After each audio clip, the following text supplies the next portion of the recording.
बिस्मिल्लाहिर्रहमानिर्रहीम। आज का हमारा टॉपिक है पाथवे ऑफ सर्कुलेशन। जैसा कि हम पहले पढ़ रहे थे, तो ये आपने तवज्जो के साथ सुनना। पहले आपने वीडियो देखी है कि किस तरह ब्लड हमारे हार्ट में आता है और ब्लड से वापस चला जाता है। तो इस चीज़ को तवज्जो के साथ, तो सबसे पहले आपको मैं ये बात बता रहा था कि ये जो बिलू बिलू हिस्सा नज़र आ रहा है, इसको बोलते हैं, ये जो बिलू बिलू हिस्सा नज़र आ रहा है, ये हमारे पास है ऑक्सीजन पुअर ब्लड।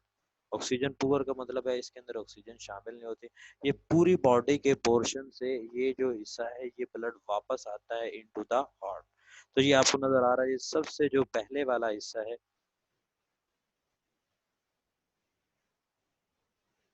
ये हमारे पास है हेड एंड आर्म। इससे ये ब्लड आपको नजर आ रहा होगा वापस आ रहा है यहाँ पर। अब ये जो ब्लड वापस आ रहा है, इसी तरीके से ये नीचे वाले पोर्शन से, ये नीचे वाले पोर्शन से आपको ये जो लेग्स नजर आ रही हैं, लेग से ब्लड एक मेन नाली के अंदर, इसके अंदर ये जो ट्रंक वाला हिस्सा है, ट्रंक मतलब क्या होता है, ट्रंक का मतलब होता है पेट वाला, जिसके अंदर स्मॉल इंटेस्टाइन लार्ज इंटेस्टाइन शामिल होती हैं। इससे ब्लड भी शामिल हो रहा है इस मेन नाली के अंदर। आगे फिर किडनी से जो ब्लड है ये इसके अंदर शामिल हो रहा है। फिर ये जो है लीवर, इससे ब्लड इसके अंदर शामिल। अब ये सारा ब्लड इन इस मेन नाले के अंदर शामिल हो जाता है और इस मेन नाले से पहुंच जाता है इनटू द राइट आर्टरिया। अब इस राइट आर्टरी के अंदर ये जब पहुंच जाएगा, तो इसके बाद ये चला जाता है इनटू द राइट वेंट्रिकल। अब इस राइट वेंट्रिकल से ये ब्लड जाता है इस नाली के अंदर, ये जो आपको नजर आ रही होगी, ये नाली, ये बिलू बिलू। अब ये जो बिलू बिलू नाली आपको नजर आ रही है, ये इस ब्लड को लेके चली जाएगी इनटू द लंग। अब ये जब ब्लड लंग्स के अंदर चला जाएगा, तो इस ब्लड के अंदर जो लंग्स हैं वो शामिल कर देंगे ऑक्सीजन।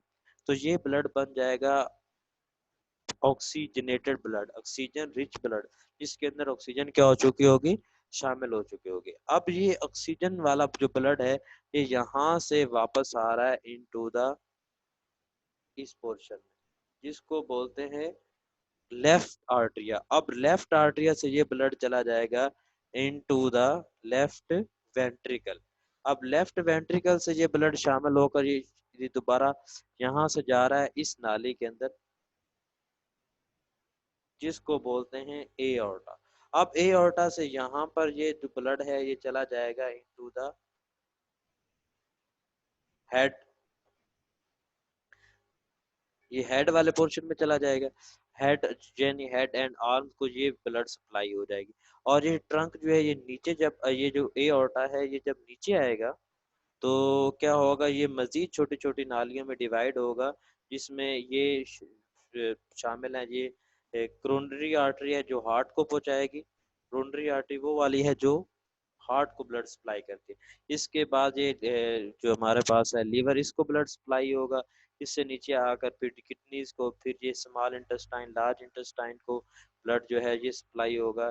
और लास्ट पर ये आपको नजर आ रहा है लेग्स वाले पोर्शन को ब्लड क्या होगा, सप्लाई। तो ये पूरा पाथवे है किस तरह ब्लड हमारे हार्ट में वापस आता है और फिर वापस यहाँ से चला जाता है। इसी चीज को मैं दोबारा रिपीट करता हूँ कि सबसे पहले ऊपर से हेड एंड आर्म से ब्लड वापस आता है हार्ट। फिर उसके बाद ये जो नीचे वाला पोर्शन लेग से एक नाली जाती है, इसके अंदर ये शामिल हो जाता है। छोटी आंत बड़ी आंत से ब्लड वापस शामिल हो जाएगा। फिर ये किडनी से ब्लड वापस शामिल होगा। फिर ये जो है लीवर, इससे ब्लड, ये सारा का सारा जा रहा है इस हिस्से के अंदर, जिसको नाम दिया गया है राइट आर्टरिया। राइट आर्टरिया से राइट वेंट्रिकल में, यहाँ से ये बिलू बिलू नाले जो मैंने मेंशन किए, इसके जरिए ये जाएगा लंग्स के पास। अब लंग्स इसके अंदर ऑक्सीजन को शामिल कर देगा। ऑक्सीजन शामिल होने के बाद ये ब्लड वापस आ जाएगा इनटू द लेफ्ट आर्टरिया। लेफ्ट आर्टरिया से चला जाएगा इनटू द लेफ्ट वेंट्रिकल, और लेफ्ट वेंट्रिकल से ये चला जाएगा इनटू द एओर्टा। और एओर्टा इस पूरे ब्लड को, बॉडी को, पूरी ब्लड की क्या करेगी, सप्लाई करेगी। तो ये बात आपने याद रखनी।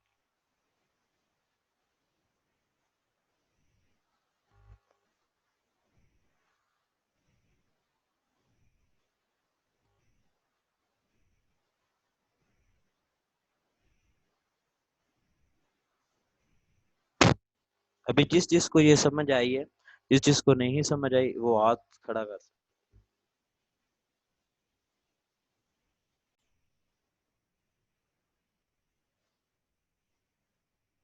वो है हार्ट।